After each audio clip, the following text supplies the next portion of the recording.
Hey guys, what is up? Welcome back to the channel. I have another putter review for you today, and today we're doing one that honestly was even kind of left field for me, but we are doing a King Cobra putter. Let's dive right in and let's see if these are actually worth gaming or not.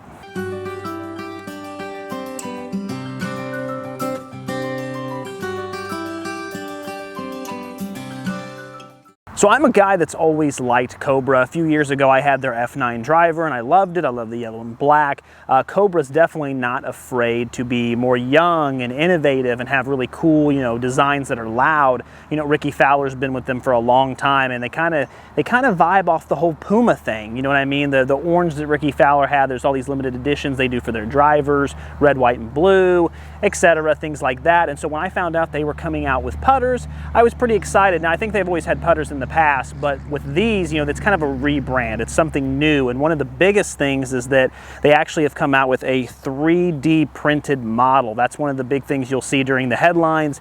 3D printed is definitely an interesting way to go, but it looks fantastic. Now what I have here is not one of those models. It's not 3D printed. However, it does have something that I do like, which is actually the SIK, the SIK face technology. If you don't know what that is, SIK or SIK, however you want to call it, essentially made putters for a very, very long time. They were very good at it, and a lot of club makers in this industry had a lot of really great things to say about them. They actually swore by this technology. It has to do with descending loft.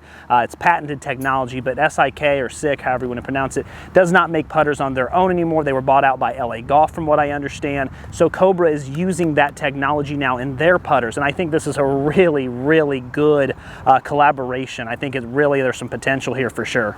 All right, so real quick, before I show you, I dive in as far as what the putter looks like, all that good stuff, I do want to talk about the price real quick. Now, this is last year's model. I did buy this at a discount. I was in the market for a new putter, and I saw the price, which is what led me to buy it. But let's pretend for a second I didn't buy last year's model. Instead, I bought a new one. You're looking anywhere between $200 and $350.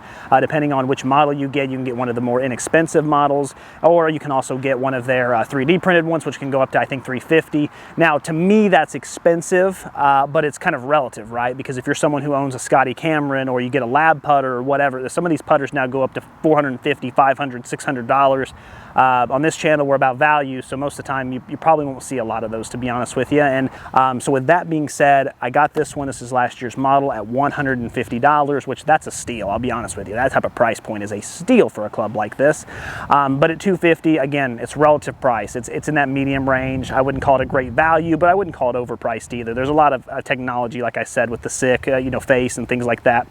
But let's dive in. Let me show you what this looks like here. So as you can see on top, this is what your putter cover looks like. On top, it has like a lime green kind of feel, black and lime green. Cobra, again, feeding off that Puma energy. This is what the type of design they have, just like really bright colors. It's popping in there. It feels pretty good. It does kind of feel like a pleather. It's not super nice by any means. It's not a Scotty Cameron cover, but it feels pretty good for the most part. And then on the bottom there, it says vintage and has the white. It's pretty cool. It actually Velcros, which I like. I don't like the magnets. I'll be honest with you. A lot of you I know like the magnets, but the Velcro is nice because I know it sticks. We have rental clubs where I work, at the club I work at, and all of them are the Spiders by TaylorMade, and all of them are magnet, and they don't stay on. They don't stay on worth a darn. I mean, out of 18 rental sets, 4 of them now might have a putter cover. It's just crazy how many come off. So having that I know it's on there, I know it's gonna stick. I love the Velcro. Really smart decision there, Cobra. But we take that off, and as you can see, that's what it looks like. I did get this mallet style. I'll show the exact model I got up right there. But that's what it looks like on top. It's got the 2 weights in it. Again, highlighted by that lime green. It really sticks out. Lime green goes with my channel really well too. But as you can tell, they're definitely proud of that SIK face technology. They definitely, advertise it on there. And then if we come around and look at the face, it's just gorgeous. I mean, it really looks fantastic. It feels fantastic. You can tell there's a lot of technology packed into there. And I think it's a really good collaboration what they're doing here, because just looking at it, it looks and feels phenomenal. Way better than the Wilson I was using, way better than any of the putters I've tested so far. This is really, really nice. This is something I would pay a premium for sure. The face matters on the putter. It's probably one of the most important things about the putter. But as you can see, the 3 lines on top there, I like that. No, you're not gonna be able to pick up the ball with this, but I just like this design. I liked how it was weighted and felt. I enjoy it. And then of course, if you look at the shaft here, this is a KBS 120 putter shaft, again highlighted by that lime green.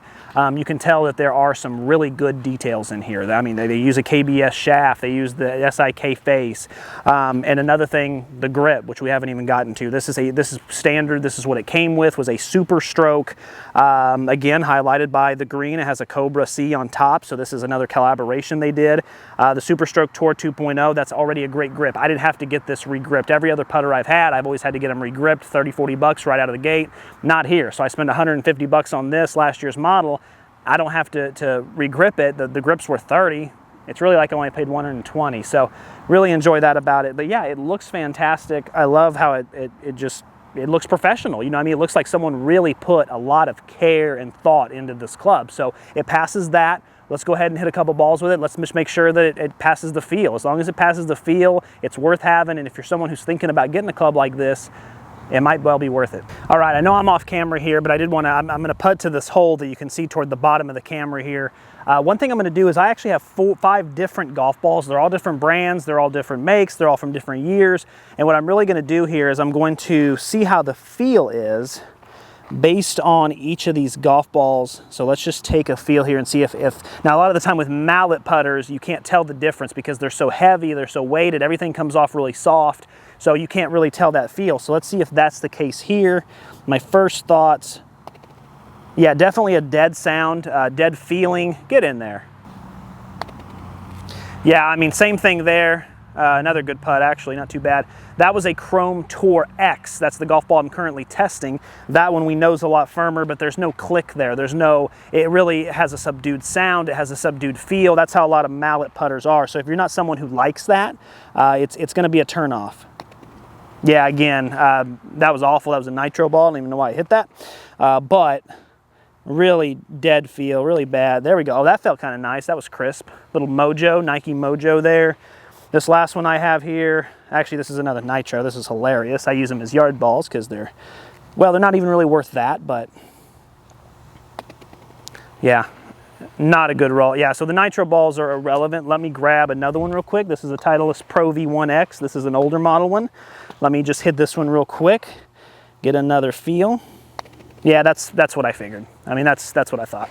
All right, so my kind of worst fear kind of came true. Now, is it something that I can overlook? It is. It might be something you can overlook too. I don't know. But with this club, every golf ball pretty much feels the same. I mean, they really do. It feels the same because the club is so heavy. It's meant for forgiveness. It's meant to be able to forgive you on mishits. It's meant to be able to just barely bring the club back. It's really good for beginners, intermediates, this mallet design. Even pros are using this now too. So there's really no limit on who can use it.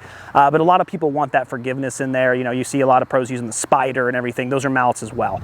My honest thought on this is that I'm a guy that loves feedback. I love being able, especially when I'm testing golf balls. I test golf balls all the time, so I want to know the feedback. Well, I have to keep a blade putter out here anyway for all the golf ball reviews. I'm going to be using that one probably for the majority of my reviews because everything feels and sounds exactly the same. Everything is subdued. Everything is, which you could say, okay, well, that's consistent. Yes, it is. But again, if you're someone who has been playing for a while or you've been using a specific golf ball for a while, you might really like the sound of that feedback. You might like how it comes off the club or how it feels in your hands, like that feedback it provides when you hit the center.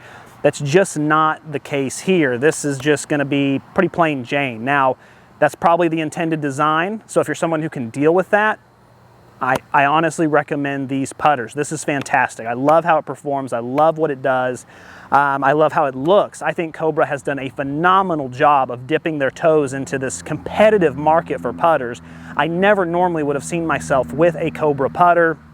There's definitely a lot more that were on my list, but when I started doing the research, I saw this at that discounted rate at $150, and like I said earlier, $150 is a steal for this club. It's a steal for it. I mean, with the technology that's packed in here, with the amount of details that's packed in here, and the fact that it checks all the boxes. It has a true roll. It comes off the club. Now, sure, it might turn some people off having everything sound dead and everything feel dead, but if it's not going to turn you off, man, I can't think of a better value than $150. Now, if all these are sold out by this point and all there is the new models at $250, $300, is it still worth it? I don't know. I'm a guy who really, really loves value a lot. You know, the first putter I've been using for the last 3 years has been the Wilson. I bought it for $100 brand new, and it was on my Golf Spy's, you know, top 5 putters for that year and had the most strokes gained for within 10 feet. It's $100, you know what I mean? So really when it comes to these putters, it's gonna be about what you're comfortable with, about what you like. You know, you're gonna know when you're testing putters out somewhere and you hit that one and it just feels right, you'll know. But if your question coming into this was, hey, I'm interested in this putter, is it actually worth the money? Are they any good? Absolutely. Lots of love, lots of detail packed into this thing, and I would definitely recommend it to anybody. So I'm gonna be using it for a while, probably for the next few years, you know, just like I did the Wilson. But overall, guys, I really appreciate you being here. Keep watching and keep saving and keep learning. Until next time.